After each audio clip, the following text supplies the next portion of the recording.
I recorded this video to talk anyone who has never opened an international bank account before, also called an offshore account, meaning a bank account outside your country of residence. This simply means a bank account that offers a range of advantages. For example, private banks focused on wealth management, where you can invest your money and that are typically located in the main countries known for strong banking systems. So, someone who is a millionaire, a multimillionaire, or even a billionaire wants to keep their money somewhere safe, and for that they choose banking institution of a certain caliber in countries of a certain caliber.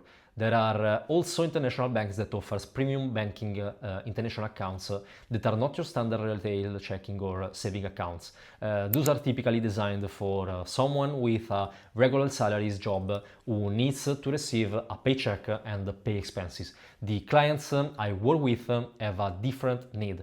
They need to hold significant savings, so they need not a standard saving account but a premium saving account where deposits tend to be fairly high. We're talking anywhere from 100,000 euro up to banks that requires millions in deposits. I am Matteo Maglia, Partnership Manager at GloboBanks, the banking introduction company for international entrepreneurs. Without even getting to private banking institutions yet, where deposits are generally very high, especially with the major institutions, which are the ones we work with, you can access private banking starting from 100k. But for a private banking relationship, that's actually on the low end. The clients we typically work with wants to deposit at a minimum of $250,000, ideally $500,000, and things get significantly better with certain institutions from $1 million or $2 million upward.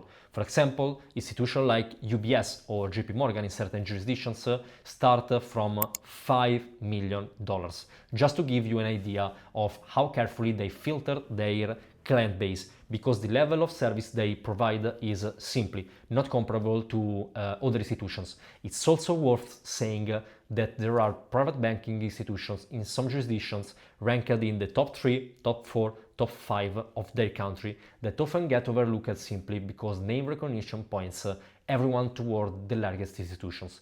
And while those names carry weight for good reasons, in terms of the sheer volume of assets they manage, the other banks, some of which have been operating for 100, 200, 300 years, are also extremely solid and absolutely worth considering, especially if you're depositing a few million rather than a few billion. With that said, let me walk you through all the fees you should expect from the two main categories of international bank account: premium banking and private banking. Starting with the premium banking, we actually do fewer premium banking openings than private, precisely because premium accounts are not designed for investing, they're designed for saving and holding capital. Most of our clients having significant assets don't want their money sitting idle, but it's their decision. If they simply want to hold liquidity, they can do in a private bank account too. Usually someone opens a private banking relationship specifically to invest. Otherwise, it doesn't make much sense. Premium banking accounts can typically be opened in the following jurisdictions. The UK is very popular, specifically Jersey and the Isle of Man, the Man Island, and you can also open an account in Switzerland. In Switzerland, 99% of institutions deal exclusively in private banking. There are, however, the cantonal banks, regional Swiss banks, which are typically very safe, very solid, with a long track record, and which do accept standard premium saving accounts. Deposits usually start from 50k, ideally 100k and above, because the first tier of premium banking typically requires 100k, whether that's like £100, £100,000, 100,000 euro, or 100,000 Swiss francs, depending on the jurisdiction.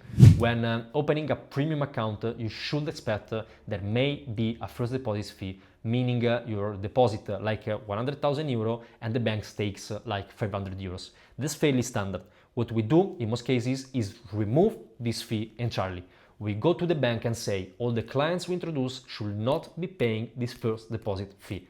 We make sure the fees drop as low as possible so our clients aren't throwing away money on what is essentially a commission for the institution.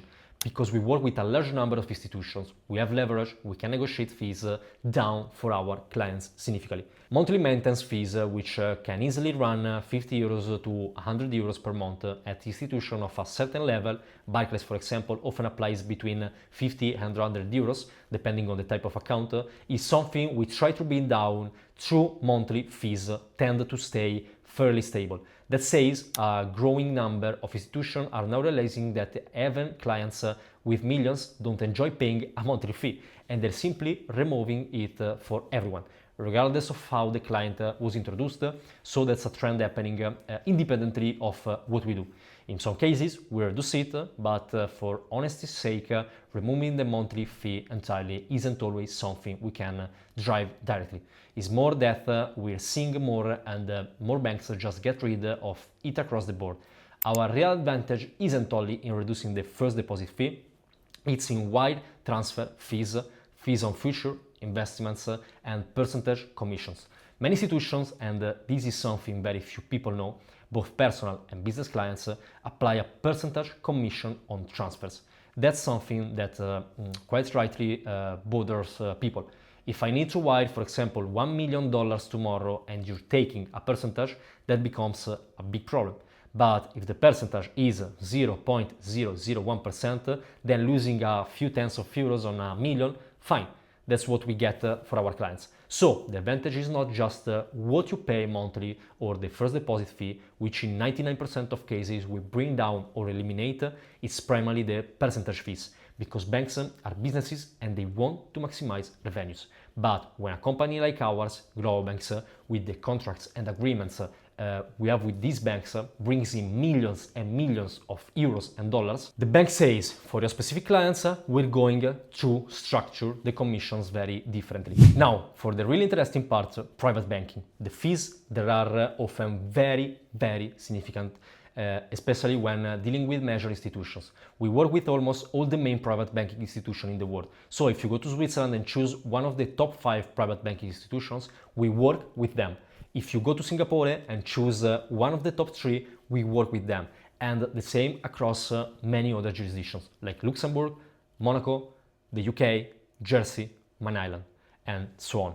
Panama too. We work with several private banking institutions there. Some excellent ones with the reasonable minimums starting from 100,000 euro, depending on the client assets level, all the way up to institutions that require millions, like UBS, which also has a presence in Panama City. A very impressive building, actually. Private banking fees tend to be significant because the bank typically wants to apply an annual account maintenance fee, which in the premium world might be 500 euros to 1,000, but in private banking, many banks want to charge like $3,000, $4,000, $5,000 per year. For private banking specifically, we almost always get these removed entirely. There is no bank we work with that charges a monthly or annual fee just for holding the account.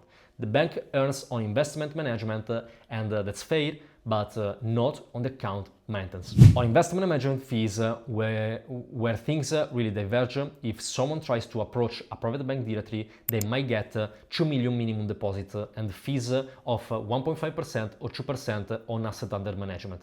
Through us, the range we negotiate is typically 0.4% at the low end, sometimes 0.3% in certain cases, up to 0.8% at the high ends. So clients pay significantly less on wealth management, and inside that fee you get everything. There are no additional buy or sell fees, and this is where people's eyes tend to open wide. Most private banking institutions charge 100 to 200 euros or dollars per transaction, every buy and every sell. If I'm running an accumulation plan and depositing 50k per month into an ETF, I don't want to pay 200 euros every month just to place the order on top of the management fee the bank is already charging. If in addition to that the bank charges on every sale as well, buy for $100 to $200, sell for $100 to $200, it adds up significantly over a year, even if you trade infrequently. With us, those transaction fees are removed. No buy fee, no sell. No buy fee, no sell fee. And then currency conversion, many people operating international find themselves with say 500,000 1,000 Swiss francs who want to invest in euros, or $1 million who want to invest in euros, or vice versa, since many equities and ETFs and bonds are priced in dollars. The solution is simple. The capital moves into the private bank account and the bank converts it directly. And the conversion fees they apply are extremely competitive. Better, in fact, than the fintech platform that markets themselves specifically on low fees, like Wise or Revolut, for example. The private banks we work with already have good conversion rates, and on top of that, we've negotiated them down further. For someone converting €1 million into dollar-denominated assets, the commission ends up being negligible. Some of the mega banks, and I've covered this in other videos on this channel, apply conversion fees of 0.5% to 1%. On €1 million, that's up to €10,000 just to convert currency. That's not acceptable for anyone dealing with that level of capital.